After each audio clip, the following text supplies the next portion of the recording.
en este tema, y a medida que vayamos hablando, lo que ustedes quieren aumentar, acotar, van aumentando ahí para que quede ahí en su apunte.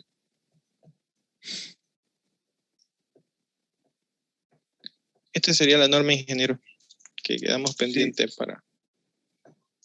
Sí, pongamos el primer dibujo, que es el dibujo de estudio, pongamos el primer ejemplo de dibujo. Ese. Bueno, perfecto. Entonces vamos a... decíamos en la clase de presentación de que la carrera ciertamente tiene, digamos, materias importantes en la parte de mecánica, ¿no? Tiene un grupo bastante amplio de materias porque la carrera de ingeniería industrial, digamos, nace de la ingeniería mecánica. Entonces tiene un aporte importante de materias que tienen que ver con la mecánica. Entre ellas aquí tenemos el dibujo 2. También yo les comentaba en esa oportunidad de que mucha maquinaria, equipos, prácticamente aquí en Bolivia se produce muy poco, digamos, ¿no? Ese tipo de equipo y maquinaria, casi todo, digamos, importado, ¿no? Entonces, mucho más necesitamos esta documentación para poder comprar esos equipos, traerlos, importarlos, mantenerlos, etcétera, ¿no?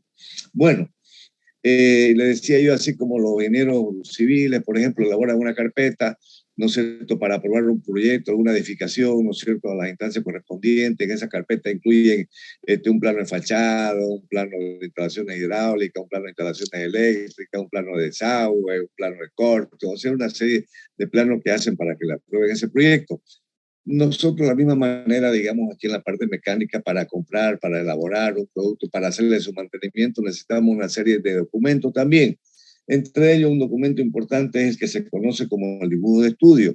El dibujo de estudio, como dice ahí, puede ser, dice un esquema, puede ser un dibujo descriptivo, puede ser un diagrama, puede ser un gráfico, es decir, hay mucha gente que le llama croquis también. Es un dibujo que no está terminado, digamos, que no está depuradamente acotado con la norma, pero es un dibujo que sirve. Por ahí algunos le llaman anteproyecto también porque no es un dibujo, digamos, final, ¿no es cierto? Y estos dibujos sirven. Por ejemplo, por ahí un arquitecto está conversando con un cliente, le dice aquí en el baño, el cliente le dice, ay, no me gustaría el baño, aquí adelante, me gustaría más atrás. Entonces, hace otro diseño y borra eso y muestra otro. Entonces, todo eso son planos de trabajo. O queremos hacer un plano para llegar a algún lugar, digamos. Si queremos hacer un plano, lógicamente que podemos con el ¿cómo se llama? Croquis, sí. Claro, con el croquis, pero hay documentos también electrónicos que me pueden guiar, ¿no? Pero aquí estamos hablando de los planos, digamos, con un plano yo puedo hacer un croquis y no está acotado bien, pero con ese croquis de un lugar a otro podemos llegar, digamos, ¿no? Entonces son planos importantes, pero son planos internos. Normalmente, digamos, aquí ponemos las acotaciones generales, ¿no? Medida total de ancho, largo, etcétera, pero digamos, no hay todas las medidas de detalle, porque lógicamente que es un plano que está en elaboración. Por eso se llama croquis, por eso se llama diagrama, por eso se llama anteproyecto, ¿no?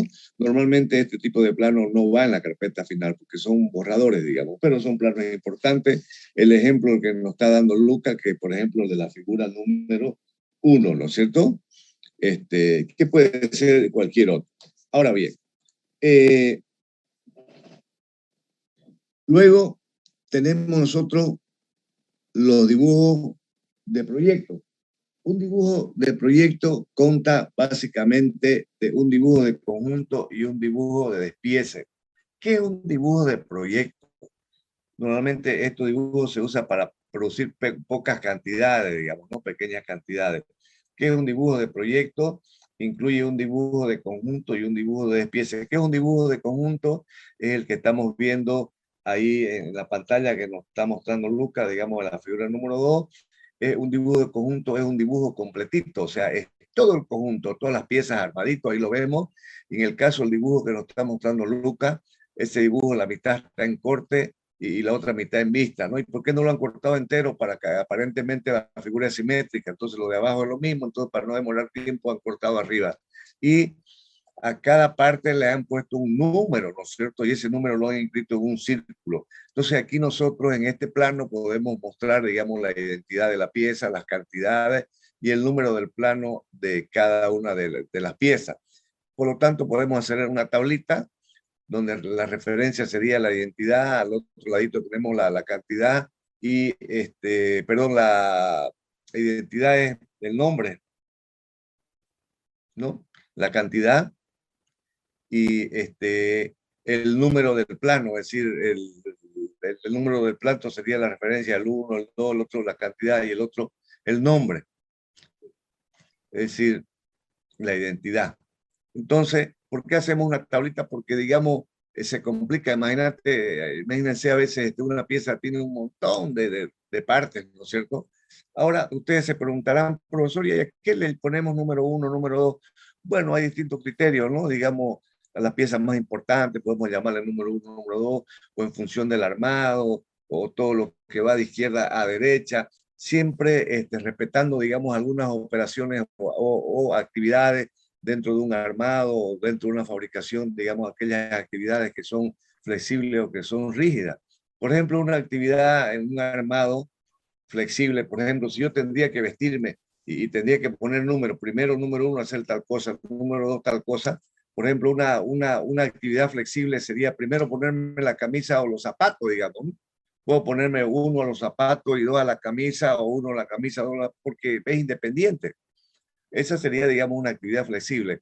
Pero una actividad rígida, por ejemplo, yo primero tendría que ponerme los calcetines y después los zapatos. Entonces, ponerme calcetines llamaría número 1, ponerme los zapatos llamaría número 2, ¿no es cierto? O sea, esa sería una actividad rígida. O por ejemplo, tengo las patas de una mesa y quiero poner la tapa. Entonces, la pata puedo poner número 1 y tapa número 2 porque no puedo poner la tapa si no están las patas. O sea, hay una cosa lógica, ¿no es cierto? Lógica. Entonces nosotros nos vamos dando cuenta de eso y en función de todos esos parámetros podemos ir numerando, digamos, ¿no? Pieza por pieza, esta una, esta dos, esta tres.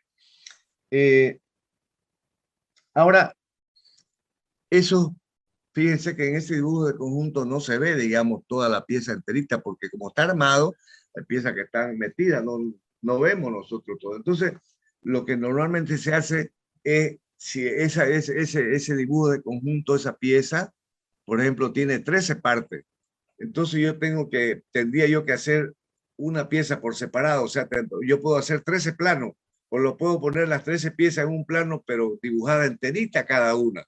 Eso es lo que se conoce como el dibujo de despiece, ¿no es cierto?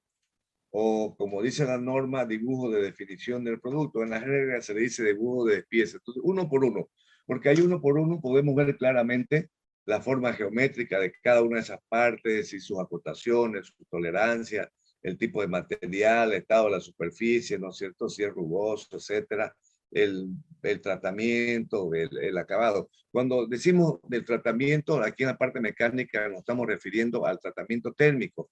¿Qué es un tratamiento térmico? Es someter a una pieza mecánica, someterla, digamos, meterla a un horno a una temperatura por encima de los 900 grados y luego enfriarla. Depende cómo se la enfría, lleva su nombre revenido, normalizado, recocido, etcétera.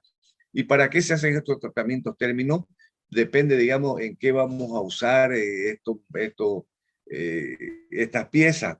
Porque lógicamente un tratamiento térmico no, lo que hace es cambiar las características de la pieza porque cambia su estructura molecular, ¿no?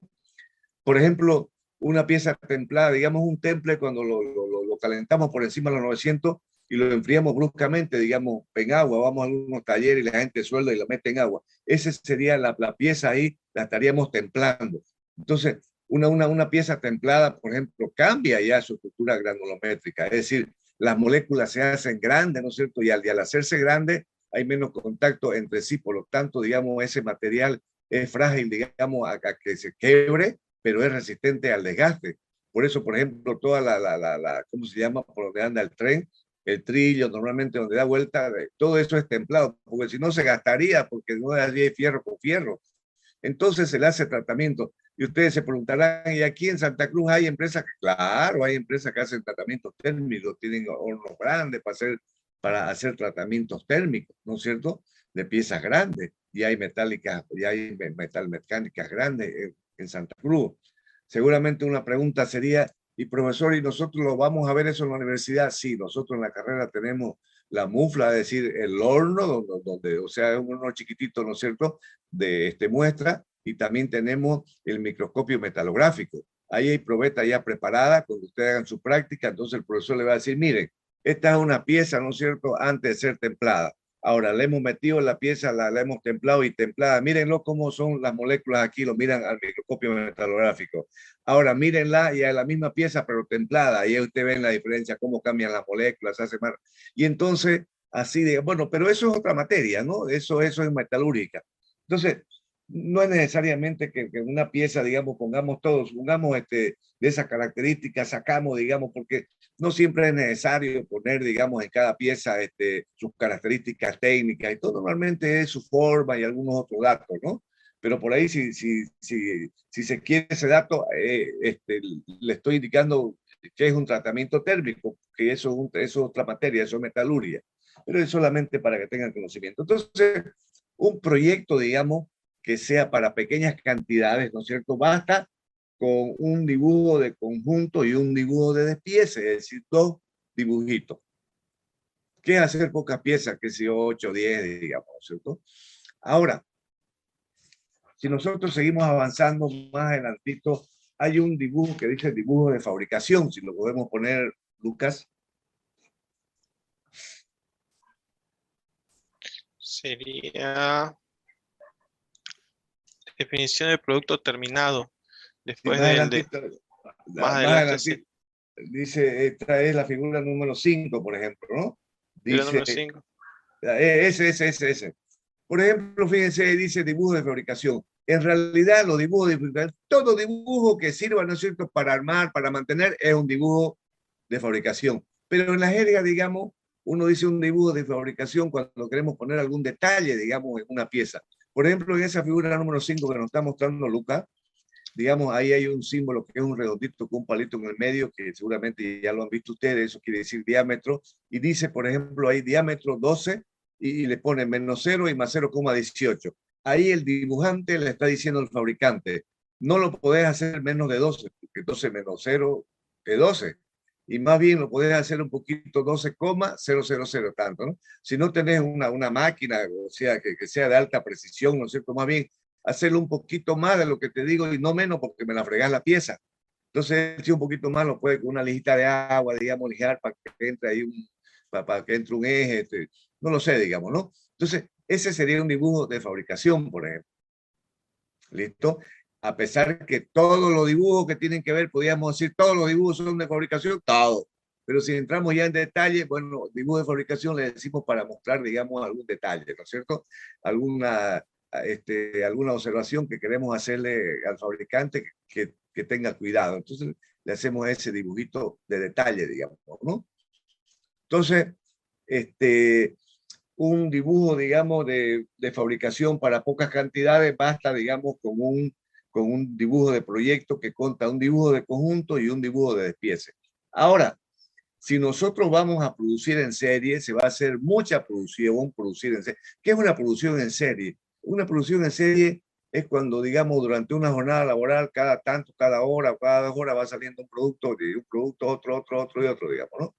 Yo, por ejemplo, he estado en la fábrica de ensamblaje, por ejemplo, de los camiones Scania, y ahí, por ejemplo, entra primero el chasis, digamos, ¿no? Y hay distintos puestos de trabajo. Entonces, un puesto de trabajo, digamos, recibe el chasis. Ese puesto de trabajo lo envía a otro puesto de trabajo, le ponen los muelles. Más allácito, otro puesto de trabajo, le ponen las ruedas. Más allácito, otro puesto de trabajo, le ponen la carrocería. Más allácito, otro puesto de trabajo, le ponen el motor. Más allácito, otro puesto de trabajo, le ponen la cabina y todas esas cosas. Y para todo eso hay que medir los tiempos. Ustedes tienen materia para medir, sí, métodos y tiempo. Ahí determinan qué exactamente lo que estamos viendo, por ejemplo, ahí lo que nos está mostrando Lucas, ese sería, digamos, una fabricación en serie. Entonces, cada puesto de trabajo Ustedes ahí también tienen materia donde, ¿cómo van a determinar el tiempo? Bueno, se piden los tiempos y ahí, digamos, a eso se pone un temporizador y en ese puesto de trabajo, si son 5 minutos dura y de ahí se va, digamos, al otro puesto de trabajo. Si la gente no terminó, bueno, hay que parar y hay que revisar, hay que votar a este trabajador, no está haciendo su pega, etcétera, etcétera. Bueno, toda esa materia nosotros la tenemos en ingeniería industrial. Entonces, eso. Ahora, ¿por qué, digamos, cuando la producción es en serie se usa mayor cantidad de documentos? Porque hay más plata de por medio. Entonces, hay que tener mayor cuidado, ¿no es cierto?, que el producto final no salga deforme. Digamos, si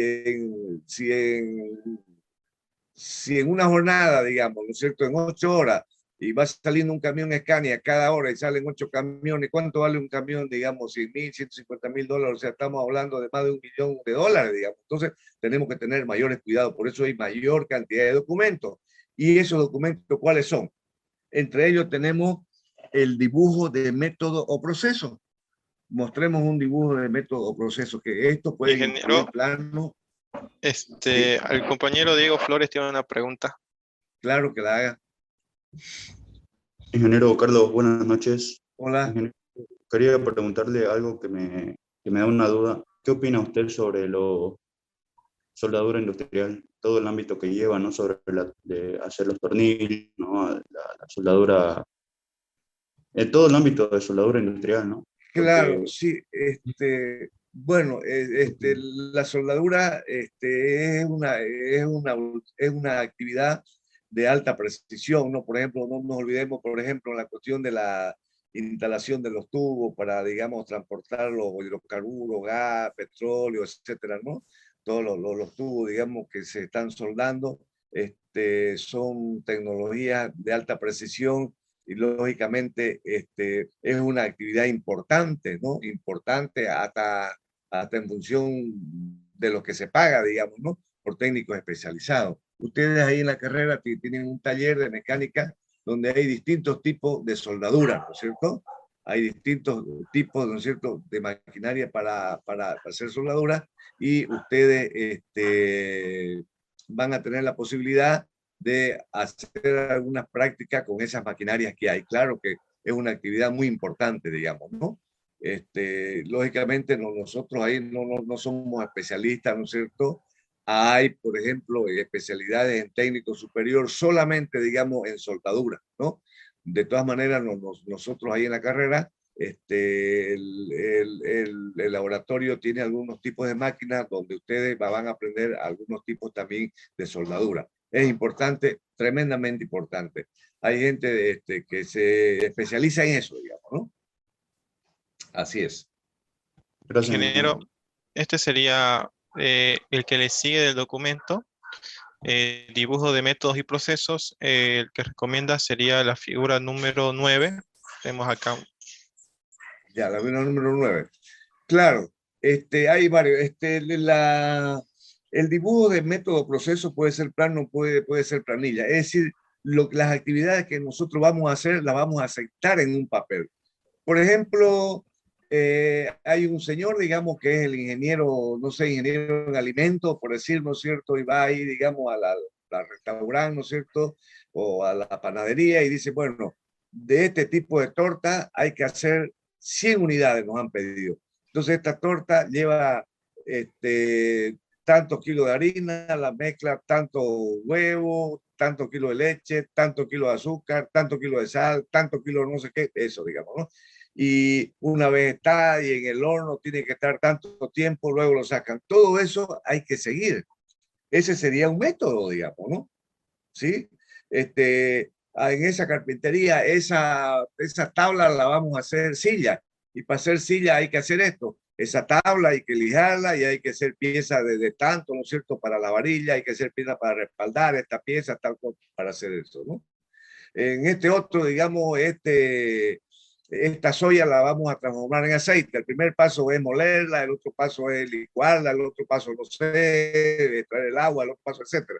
Entonces, eso uno lo puede indicar en planilla y lo puede indicar también gráficamente, es decir, cómo, digamos, esa pieza se va transformando, digamos, ¿no? Desde una materia prima hasta un producto terminado, ¿no? Entonces, eso es un método de proceso, es un indicador, es un instructivo. Es como cuando un ingeniero civil también agarra un plano y le entrega, digamos, a un jefe de obra, ¿no? A un técnico de obra, ¿no es cierto? Y el técnico va mirando la columna, cuántos fierros son y qué diámetro de fierro y los estribos a cada tanto tiempo y la mezcla, cómo es, cuántas bolsas de ripio por cuánto de cemento, etcétera, etcétera, ¿no es cierto? El ingeniero le ha instruido y él va leyendo, digamos, ese plano, acompañado de una planilla con la dosificación en este caso, ¿no es cierto? O sea, eso es lo que se conoce como el dibujo de método o proceso, que puede ser planilla plano o puede ser las dos cosas, ¿no? Y ahí hasta podemos indicar, ¿no es cierto?, cosas, cómo se está haciendo y con qué tipo de máquina, ¿no? Por ejemplo, ahí lo que nos muestra Lucas dice colocar, etcétera, no hay más instrumentos de verificación, están usando un calibrador seguramente para medir el espesor de las piezas, etcétera, ¿no? Entonces, ahí tenemos la figura número 9, o esta figura de la página 150, o de la figura número 10, digamos que puede ser planilla, y también ahí deja un espacio para poner el croquis, digamos, cómo esa figura se va transformando. ¿Listo? Ese es un plano o planilla de método o proceso.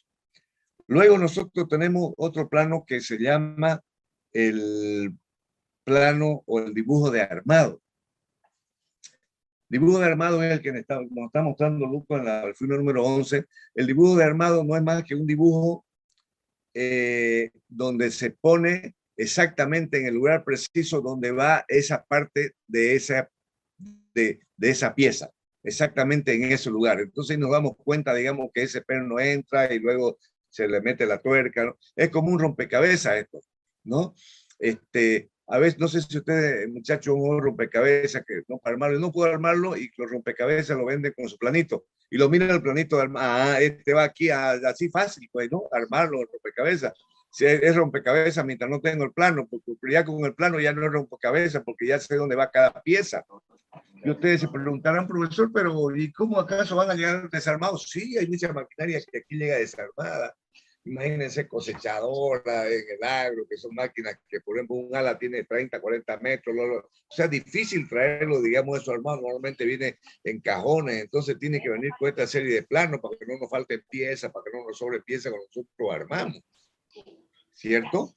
Entonces es un plano, es un documento muy importante. Hasta para hacer la construcción civil, digamos, si es una maquinaria que va a entrar en un galpón, hay que ver, digamos, cuánto tiene el ala, cuánto sale el eje, para ver si no voy a hacer una columna aquí y me está estorbando. Un ingeniero tiene que mirar ese plano para ver cómo va a ser la distribución de su columna, digamos, en esa nave que va a ser, en ese galpón que va a ser.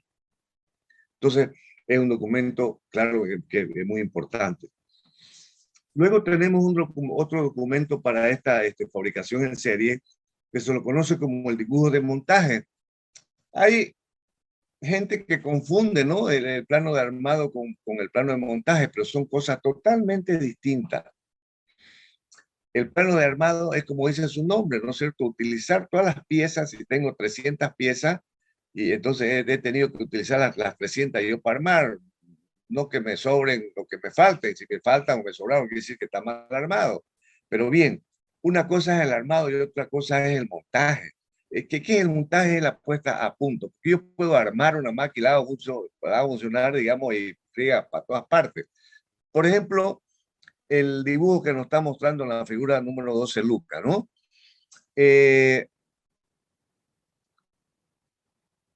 Vallejo, el ingeniero ahí, ¿no es cierto?, de mantenimiento, y Espinosa es su auxiliar, Copa. Entonces le dice, Copa, tráeme el plano de montaje de esta máquina, y le trae ese plano. Y le dice el ingeniero Vallejo a Copa, a ver, le dice, fíjate cuánto mide de ese eje central a ese perfil doble T, fíjate cuánto mide. Y le dice, ingeniero, mide 80. No, le dice, tiene que medir 60. Agotalo, tiene que medir 60. Fíjate, por favor, cuánto mide del perno ese central de arriba, justamente hasta el eje de simetría de abajo. Fíjate cuánto mide mide 80, ingeniero, no, tiene que medir 100, le dice. Esa es la punta, no solamente en medida, en temperatura, en presiones, etc. Entonces, porque puede ser, digamos, si estaba hace rato eso que dice 60, estaba, digamos, en 80 o en 90, yo lo hice funcionar y el brazo ese hizo más fuerza y voló todo porque estaba, digamos, estaba bien armado, pero no estaba bien montado. Ah, entonces no es lo mismo un plano armado que un plano de montaje. Una oportunidad aquí en el parque industrial había una máquina, hay que decir, digamos, como se dice, el pecado, pero no el pecador. Y era una máquina que había costado bastante dinero, cerca de $50,000, pero no hacías bien su trabajo. Era ver una empaquetadora, selladora, y al final no se daba bien las bolsas, y tenían problemas. La armaban y la desarmaban hasta que, bueno, faltó quien le dijo, oye, pero llamen a la fábrica. Sí, pues no hemos comprado la fábrica, la hemos comprado, pero igual, digamos, la fábrica igual responde, llamen a la brasilera. Llamaron a la fábrica y le dijeron, sí, manden los pasajes, vaya el técnico, se vino el técnico. Estaba la máquina en un galpón y pidió el plano de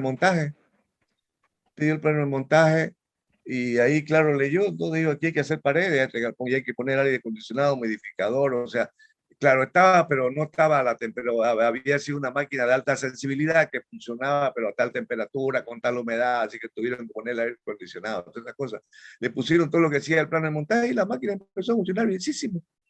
O sea, era una máquina de alta sensibilidad. ¿Y qué era lo que estaba mal? ¿Qué era lo que estaban haciendo mal? El montaje. ¿Se dan cuenta? O sea, qué importante.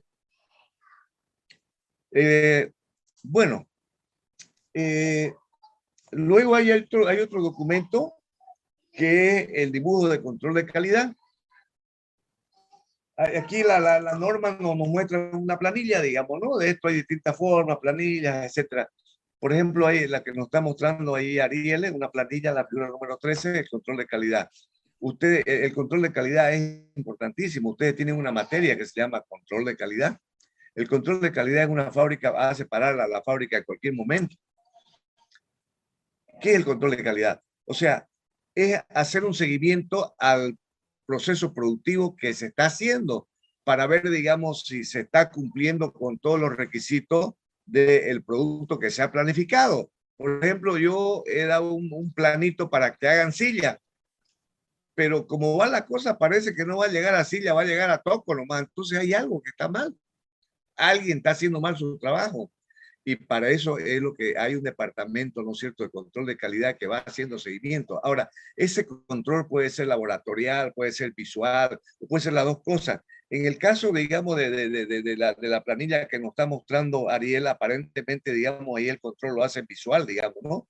Dice elemento de control y veo visual, esa actividad A la hacen visual, la actividad B veo que la hacen visual, la actividad C veo que la hacen, ¿no es cierto? La actividad a ella le ponen un calibrador, digamos, ¿no? Y ahí controlan. Entonces, pues hay procesos donde se usa mucho laboratorio, mucho control laboratorial, otro donde se usa mucho, digamos, visual y otro donde se pueden usar los dos, digamos, normalmente al final casi siempre es visual. Entonces, ese departamento de control de calidad es tremendamente importante.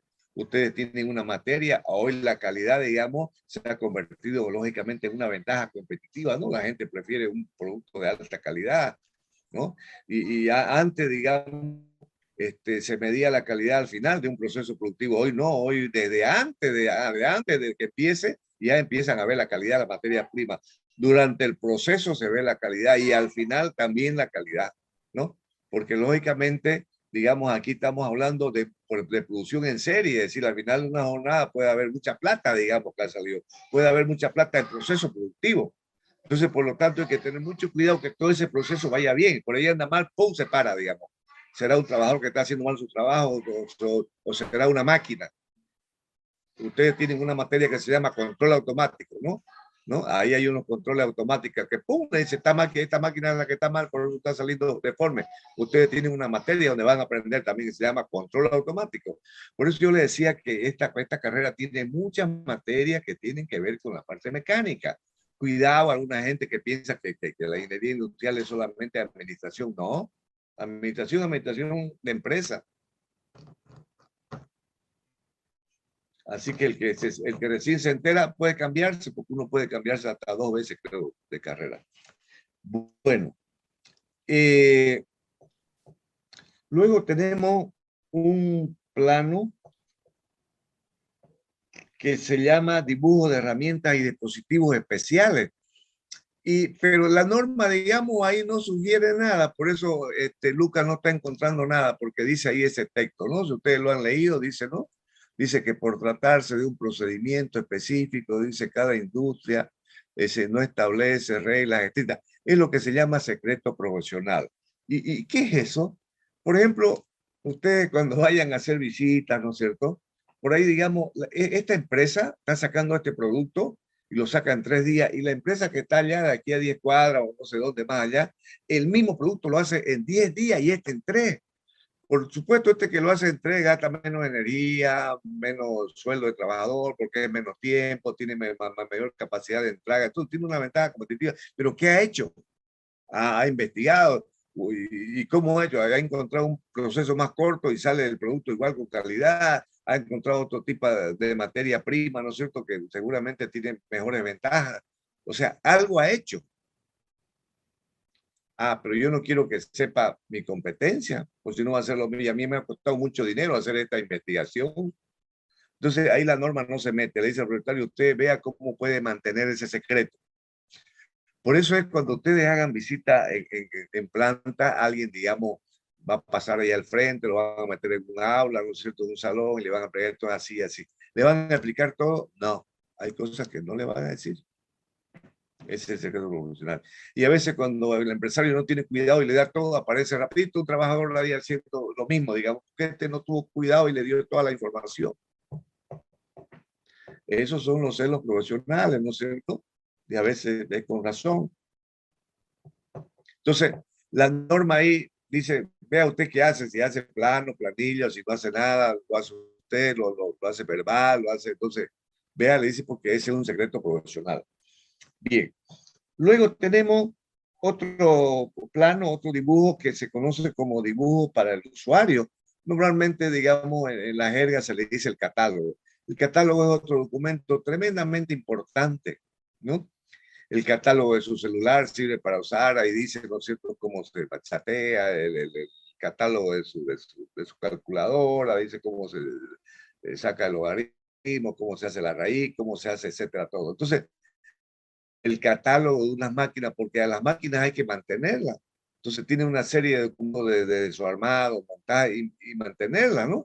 Una máquina, digamos, por ejemplo, si usted se compra una movilidad nuevita, viene con una serie de documentos, también catálogo, y dice, la cita, cámbiale tanto esto, que me revise cada tanto esto, cada tanto un documento con todos los instructivos, ¿no es cierto?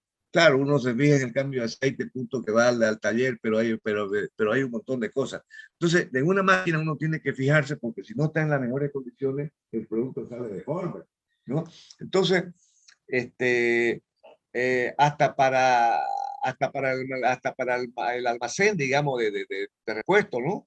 Por ahí, digamos, va. Entonces, lo que hace uno, digamos, en la fábrica es darle una fotocopia de ese catálogo de la máquina que está administrando un mecánico, para que él lo tenga, digamos, ahí en fotocopia, y cuando venga de pedir el repuesto, me diga cuál es el repuesto al almacenero, ¿no? Porque viene y pide el 56 y él no sabe, le dice, dame la cola de chancho, le pone nombre, cosas así, ¿no? Y que él tiene que decir, dame la pieza 56 que se me ha roto, porque él el almacenero tiene un montón de repuestos y de cada pieza lo tiene ordenado.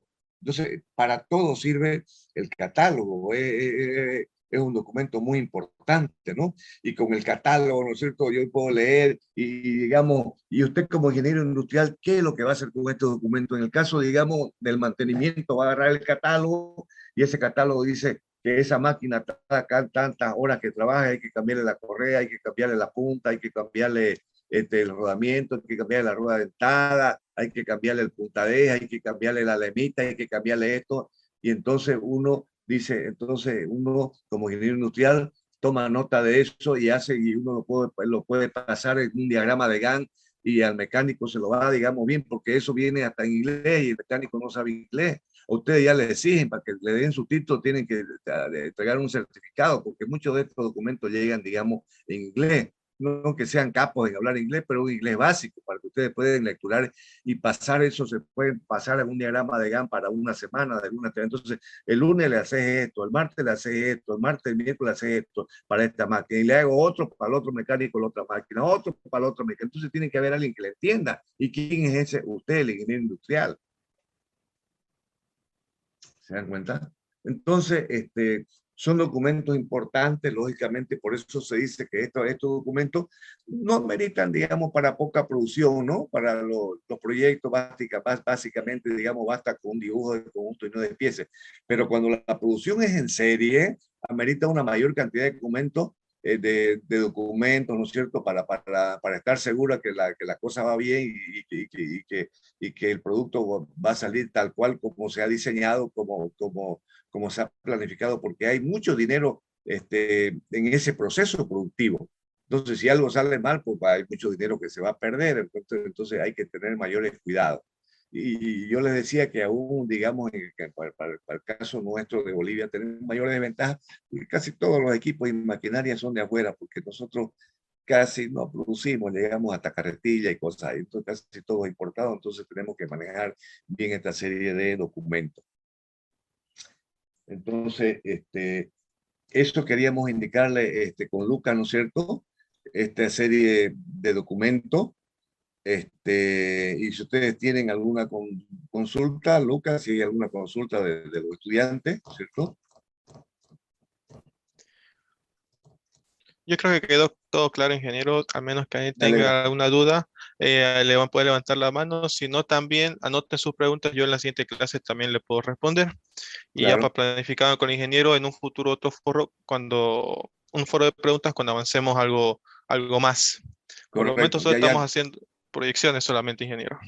Ya está bien, perfecto.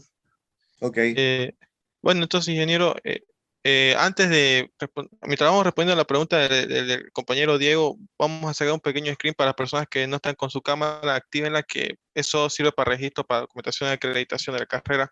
así es. Haga su pregunta, compañero, por favor.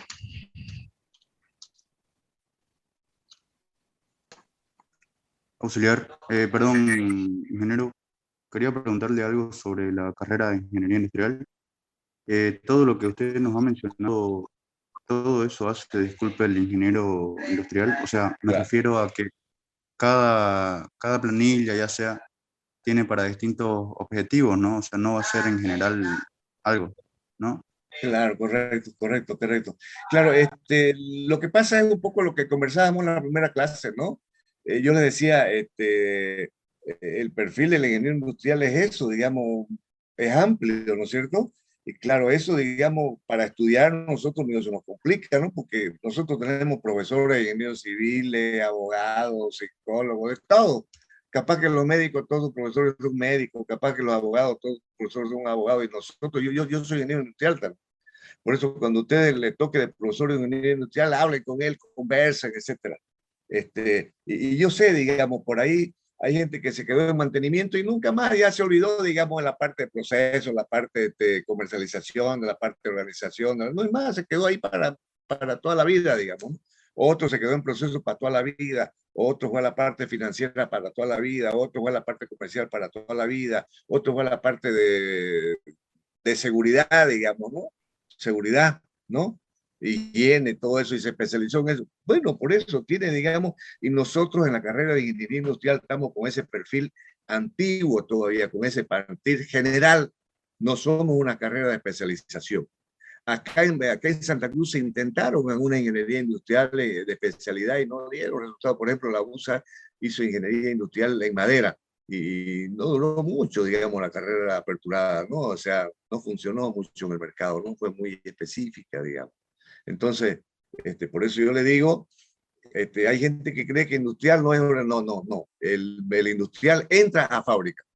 Por eso le digo yo, nosotros somos hijos de la ingeniería mecánica. Por eso, cuando le toque un profesor de industrial, tírenle la lengua y conversen con él, ¿no es cierto?, sobre su materia, para qué sirve, etcétera.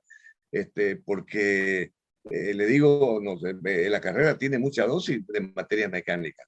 Entonces hay mucha gente que se queda en esa parte, ¿no? Y a veces hay algo que nos gusta, pero a veces, digamos, no queda más que trabajar en lo que aparezca, digamos, ¿no? Hay veces que la gente tiene posibilidad de trabajar en lo que le gusta, pero ¿saben qué? En la mayoría de las veces, uno cuando entra a una fábrica lo meten por la parte sucia, digamos, y la parte sucia pues la parte de mantenimiento. Yo cuando entré, también, digamos, ¿no? Nuevito me metieron por la parte de mantenimiento, ¿no? Y me daban, había un jefe de mantenimiento y me daban lo que este jefe le pasaba las instrucciones así anotadas, así como con una carta. Cuando yo entré, le dije, mire, le voy a hacer, ay, le gustó bonito eso, oye, me dijo, ya, jovencito, yo ingeniero, ¿no? Se lo pasaba un diagrama de Gantt, ya le gustó, ¿no? Entonces, para acá, claro, uno fue ingeniero, ¿no? Entonces, bueno, es eso, o sea, eh, eso que nos cuesta al comienzo, digamos, lo estamos estudiando, pues al final ya en el campo laboral se traduce en una ventaja competitiva porque los ingenieros industriales le echamos de todo, digamos, de todo. O sea, el ingeniero civil constructor se paró la construcción, se acabó, digamos, ¿no? El médico, no hay la maternidad o no sé qué, el hospital no hace nada y nosotros le echamos de todo. Entonces, eso que nos cuesta al comienzo, al final, digamos, se traduce en una ventaja competitiva porque se nos amplía el campo laboral. Así que eso que dice el compañero, claro, tiene razón, es cierto. Bueno, si hubiera alguna otra pregunta más, jóvenes, si no, finalizaremos la clase. Hoy día nos veremos en una próxima con usted, ingeniero. Listo, Bueno, listo. que tenga buenas noches. Lo importante es que hayan entendido lo que nosotros estamos diciendo. A mí me gustaría que si entendieron, hagan así. Y si no entendieron así, pues lo importante es entenderlo. No hay nada aquí de memoria, todo. Entenderlo. De eso se trata. Listo, me alegra. Me alegra. De eso se trata. Listo. Nos vemos para otro foro cuando Luca vea conveniente hacer otro foro sobre alguna otra temática. Perfecto, ingeniero. Listo, Que tenga buenas noches, ingeniero. Gracias a Hasta luego. ustedes. Gracias a ustedes.